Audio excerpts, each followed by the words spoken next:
Hey, Dr. Mah, to start off with this interview, can you give a brief introduction of yourself and your credentials?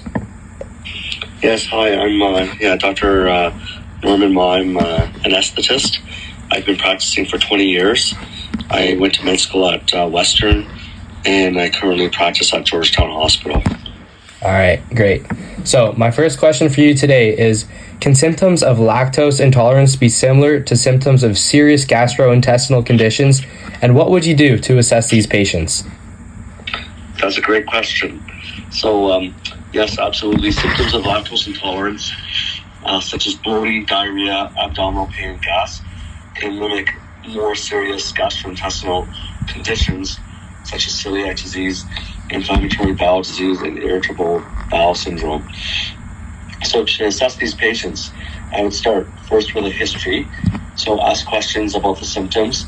When did it start? How does, what triggers it? I would also ask the patient about dietary and lifestyle factors.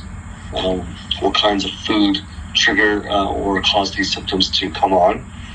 And I would also ask about family and medical history. So if there's any family history of any gastrointestinal disease, I would also ask the patient about any history of unintentional weight loss, anemia, or bloody stools, which would signal a more serious condition.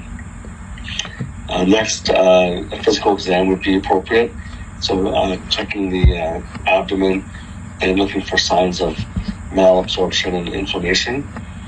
And finally, diagnostic testing could also be done, such as a lactose hydrogen breath test, fecal tests, or endoscopy, such as specifically colonoscopy, if there's any concerning symptoms, which I previously discussed. Okay, that's great. So great information there. So my second question for you is, after a surgery on a patient with lactose intolerance, what must you do as an anesthetist to ensure that there is proper recovery while taking into account their specific health condition?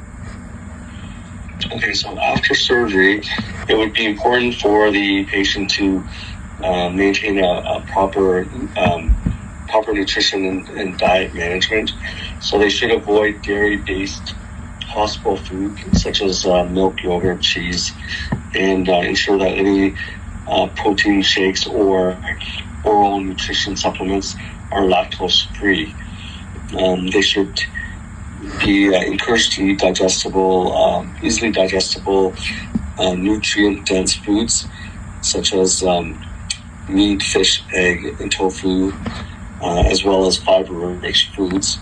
Hydration and electrolyte balance are also very important. If the patient is recovering from surgery, then it would be important to make sure that pain is well controlled and to avoid any pain medications which may have lactose. Okay. Sometimes with certain surgical procedures, the bowel function may be affected, so it's important to increase ambulation. So they should walk to stimulate bowel function if they can, and also they should also increase. Just check that. Patients may also experience increased gas and bloating after surgery, so it's important to monitor for that. Some of the pain medications may also cause constipation, so you have to be aware of that. Okay. All right. So moving on, is there any way to improve the amount of lactose your body produces so that you may begin to handle larger amounts of lactose, such as tolerance building? Yes, absolutely. So it is possible to increase your lactose tolerance over time, although the body's ability to produce lactase is largely genetic. So you wouldn't be able to change the amount of lactase that your body produces, but you certainly can improve the tolerance your body's tolerance to lactose.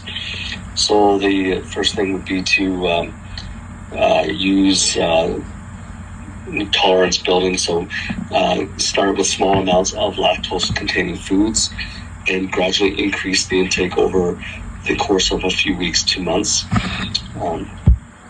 And eat lactose with meals such as fat and protein, which may slow digestion and help reduce symptoms. All right, that seems like a great method. So, what advancements have been made recently regarding patients who suffer from the symptom of lactose intolerance?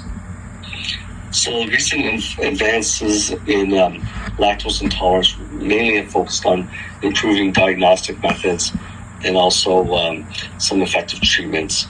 So, in terms of diagnostic techniques, the hydrogen breath test is a non-invasive test which can be used to aid in the diagnosis of lactose intolerance.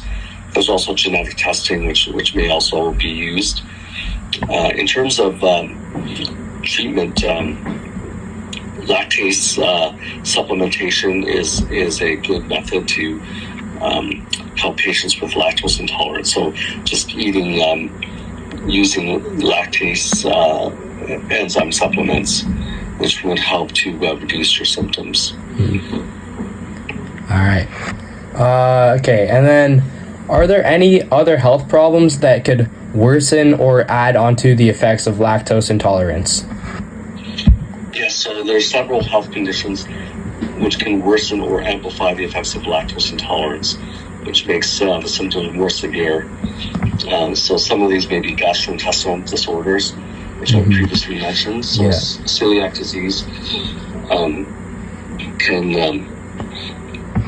cause problems in the small intestine. So gluten intolerance damages the small intestine, and then it reduces the amount of lactase that's produced, which would worsen your lactose intolerance. And diseases such as inflammatory bowel disease or irritable bowel syndrome can also lead to worsening lactose intolerance symptoms. Other diseases such as metabolic or endocrine conditions such as diabetes or hypothyroidism may worsen symptoms. Both of these diseases cause a slowing of your stomach emptying or bowel, so that would lead to increasing your symptoms of bloating and discomfort. Okay, all right. So thank you so much. And my last question for you today is, as someone who practices medicine, how would you advise people to cope with lactose intolerance to live a happy and healthy life? So that's a great question. So as a medical professional, my goal would be to help patients with lactose intolerance manage their condition in a way that allows them to enjoy food, stay healthy, and minimize discomfort.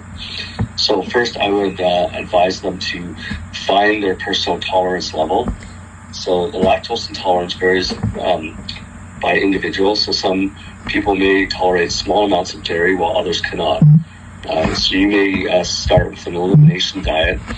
So this elimination diet is essentially you avoid dairy for 2 weeks, and then you slowly reintroduce small amounts of lactose-containing foods to identify safe options. I would also advise them to choose dairy wisely.